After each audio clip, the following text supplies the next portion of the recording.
Hello students, so today we are going to discuss an interesting topic, and that is Newton's third law of motion. Another very famous law of Newton which simply states that to every action there is an equal and opposite reaction. Also, the action and reaction forces, they act on different bodies. So students, you must remember that these two forces, the action force and the reaction force, both of them act on the different bodies. Now let's understand this law by doing this simple experiment. For this, we require two magnets, magnet A and magnet B, and a long smooth stick. Now, we place the two like poles near to each other, as I am showing you here. So now the question is, what happens as soon as I remove my hand and leave these two magnets free? Yes, the two magnets, they move apart from each other. And do you know the reason why this happens? It is because magnet A, it exerts a force on magnet B, which is called the action force. And the magnet B, it exerts an equal and opposite reaction force on magnet A. And due to this action-reaction force, the magnets, they move away from each other. And what force was this between the two magnets? Which force moved these two magnets away from each other? Yes, it was the repulsive force. Okay, let's do one more activity. So now we take a tub which is full of water, and we take an empty plastic bottle with two bent outlets near the bottom, and a thread is tied around the rim of the top of the bottle. Now we will fill this bottle with water.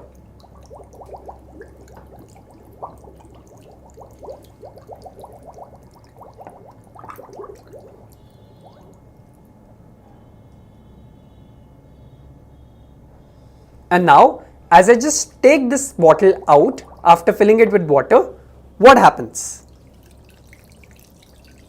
Yes, the bottle, it starts rotating, and you can see that the water goes out through the outlets in one direction, and the bottle, it rotates in the opposite direction. Now the question is, why did this happen? So as we have studied that for every action there is an equal and opposite reaction. So here in this case also, due to the hydrostatic pressure inside the bottle, a force acts on the water at both the openings in the bottle, and this force causes the water to rush out from both the bent pipes. This action of the flowing out of water, it exerts an equal and opposite reaction force on the bent pipes, and so the bottle is acted upon by two equal and opposite reaction forces which act along different lines of action, and this is what causes the bottle to spin. So even the revolving lawn sprinklers, they also work in the same way. Now how do we measure these action and reaction forces? So here we have two spring balances, spring balance A and spring balance B. Now just recall the function of a spring balance. Yes, the spring balance is an instrument which is used to measure the force which is exerted on an object. So here, one end of spring balance A, it is fixed, and the other end, it is connected to spring balance B. Now, as you can see here, that the free end of the spring balance B, it is in my hand. And when I just pull it, so what do you observe? If you see the zoomed view, you can see here that these spring balances are showing some readings. So what does the reading on the spring balance A measure? Yes, the reading on spring balance A, it measures the magnitude of force by which it is being pulled by spring balance B. Now what the spring balance A is actually doing in addition to measuring the force? Yes, so the spring balance A, it also pulls the spring balance B towards it, thus exerting a force on the spring balance B. Therefore, the reading on spring balance B, it measures the magnitude of force which is exerted on it by spring balance A. Now the question is, what will be the action force and the reaction force in this example? So yes, some of you have guessed it right. The force which is exerted by spring balance B on spring balance A, it is called the action force, and the force which is exerted by spring balance A on the spring balance B, it is called the reaction force. So what do you find when you notice these readings carefully? You get to know that both the spring balances, they show the same reading on their scales. And what does that mean? That means that the magnitude of action and reaction forces are always equal, and the force exerted by spring balance A on spring balance B is equal and opposite in direction to the force which is exerted by spring balance B on spring balance A. So it is important to note that action and reaction forces are always equal in magnitude, and each force acts on a different object that may even have a different mass. So it is important to note that action and reaction forces are always equal in magnitude, and each force acts on a different object that may even have a different mass. But now look at this example. What do you see here? Yes, an apple from a tree is falling towards the ground. But the question is, why does it happen?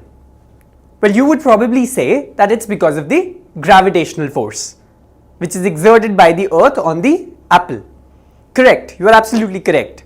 And this is what we actually call an action force. But according to Newton's third law of motion, the apple should also attract the earth towards it, and that's what we call as the reaction force. But have you ever seen the earth or the ground which is moving towards the apple? Well, obviously you would say that the answer is no, we've never seen that happening. But then what's the scientific reason behind this? So let's understand this concept now. So according to the third law of motion, the apple, it does attract the earth towards it. But then according to the second law of motion, for a given force, acceleration is inversely proportional to the mass of the object. So the mass of the apple is negligibly small as compared to that of the earth, and so its acceleration is much greater, for acceleration is inversely proportional to mass. Now on the other hand, since the mass of the earth is so large that for any force which is applied by the apple on the earth, the acceleration of the earth is negligible. Similar case happens with the gun firing. So what happens when a gun is fired? Yes, a bullet is released from the gun. But what causes the recoil of the gun? What do you think? What causes the recoil of the gun? Okay, so let's understand it here. So when a gun is fired, it exerts a forward force on the bullet, and the bullet, it exerts an equal and opposite reaction force on the gun, and this results in the recoil of the gun. Now the question is, why the acceleration of the gun is less than the acceleration of the bullet?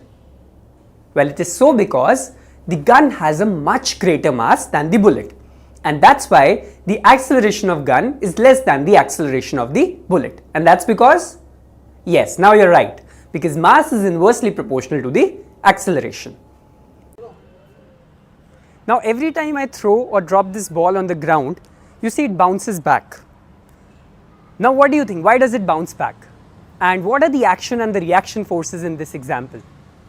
So when I drop the ball on the ground, the force which is exerted by the ball on the ground is the action force, and the force which the ground exerts on the ball or which causes it to bounce back is the reaction force.